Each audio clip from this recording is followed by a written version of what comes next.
We're gonna get every one of them out. We didn't work too hard not to use them.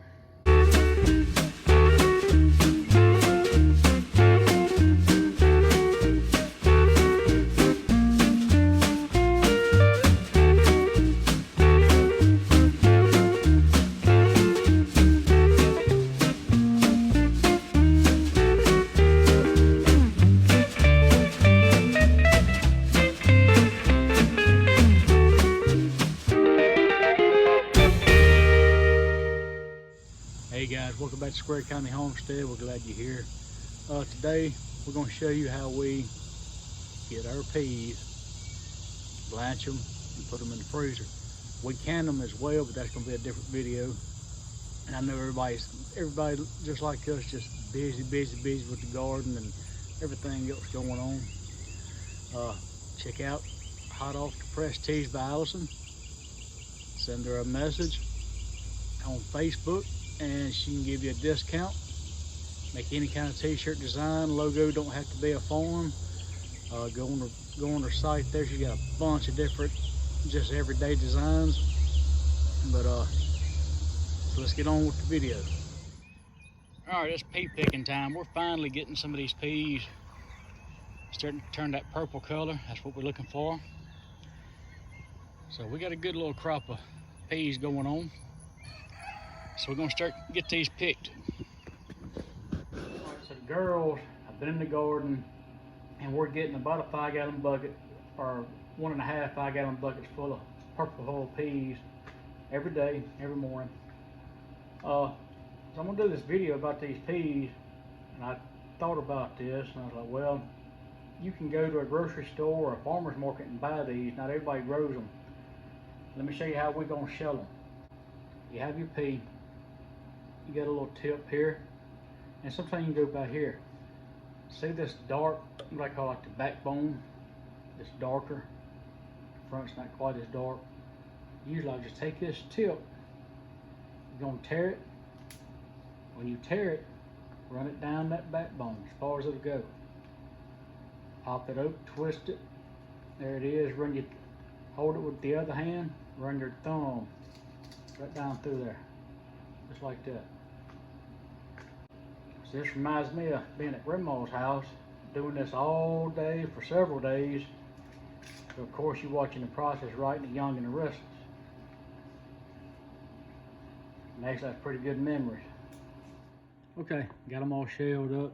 I just kind of run through there and make sure there's no pieces of sticks or something obvious that's in there. But let's take these, we're gonna go to the sink and get them washed up. So what we're gonna do, of course you're gonna clean your sink. I know mine's stained up, but it is clean. And what I wanna show you, if I can find one, if you can see this pea right here, that's extra skin. That's what I call it. I'm sure it's got a technical name for it. And you're gonna see this come off a lot. So I mean, you take it off, don't really matter. We're gonna throw these peas in here.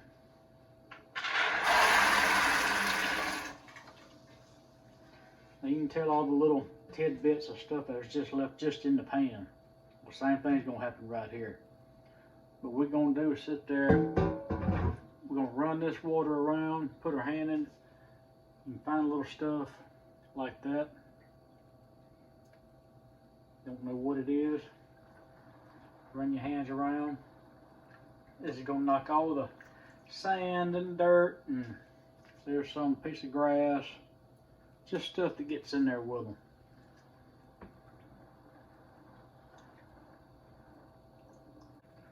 And this is a good time. I'm looking at the peas also. If I find one that's kind of off colored, maybe it's dark, just something looks off, just look through them. So there's a pea that looks rough. I don't know. We're not going to use them. It goes out. So now I like to use this colander here, and you can actually put it in a bowl and just kind of let it overrun if you want to. We're just going to do them like this.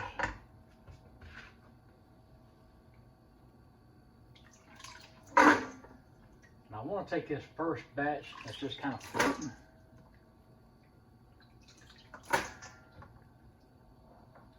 This takes a little time. And I just use cold water. And I'll be back just as soon as we get them all washed out. All right, so everybody's good and clean. Now here's a major decision you need to make. Are you wanting to freeze them or are you wanting to can them? If you're canning, are you gonna blanch or no blanch? So we're gonna can and put some up for the freezer, and I'm gonna show you what we're gonna do with each step. Be right back. Okay, so we're gonna blanch these peas. So we're gonna put, I don't know, we're gonna have probably about 2 quarts of peas right here. So add your peas. Peas are added. Now we're gonna put just enough water in here just to cover the tops of these. We're gonna bring this up to a boil. We want it to kind of simmer. We don't want it just roll and boil. We're gonna do that for 3 minutes. When 3 minutes is up, we're gonna shut the fire off. All right, we're starting to boil. I'm gonna turn it down some, a little less than medium heat. So I've got it down to almost a low setting on our cooktop, and it's still boiling pretty good. Okay, we've done our 3 minutes. Let's cut that fire off. Okay, so we're letting them cool down, if you want to say cool down. So this is when, if you were gonna can them and you wanted to blanch these, we don't blanch and can because it will make them a little soggy. We don't really care for them that way, but you can do it, not a problem.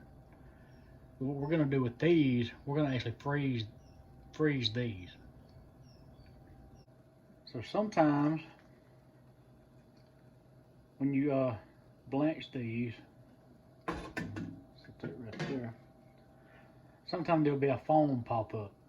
I'll take something, I'll scrape that foam off and do away with that. Okay, you got them drained. They've been sitting there. I had some stuff to do. They've been sitting here for about 15, 20 minutes. That's fine. Here's one of the most important parts of freezing or canning: labeling. Even though you think you know exactly what it is, the date would be more important than what it is, I think. But and I don't put a month. We know about what month we do this every year. I just write what it is and the year. And I think we're going to have close to 2 quarts. So put it up, see what it's looking like.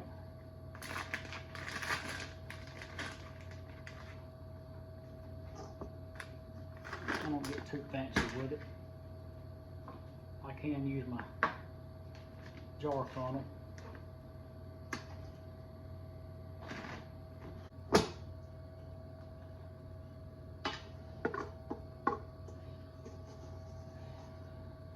We're gonna get every one of them out. We're gonna work too hard not to use them.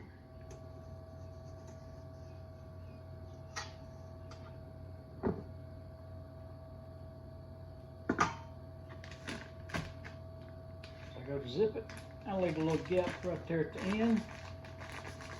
Kind of flatten them out. Then lock her down.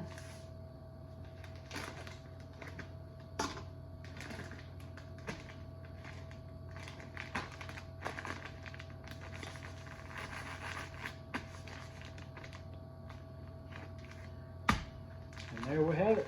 When I put these in the freezer, I'm not going to stack them like this. I kind of want to put them out on their own, let them have their own space. Then once they're froze, then you start stacking them on top of each other. That just works better for us. All right, basically next day, there's our peas. They're froze, they're flat. Try to make them where they stack. And that's it. All right, guys, hope that video helped somebody. Like I said, we're gonna have another video for us using the canner, the pressure canner on these peas. That'll be a separate video. But hey, as always, any attaboys, criticisms, comments, put them in the comment section. Let's talk about it. Maybe you got some good canning recipes. We're gonna start talking about that. But as always, we appreciate you watching.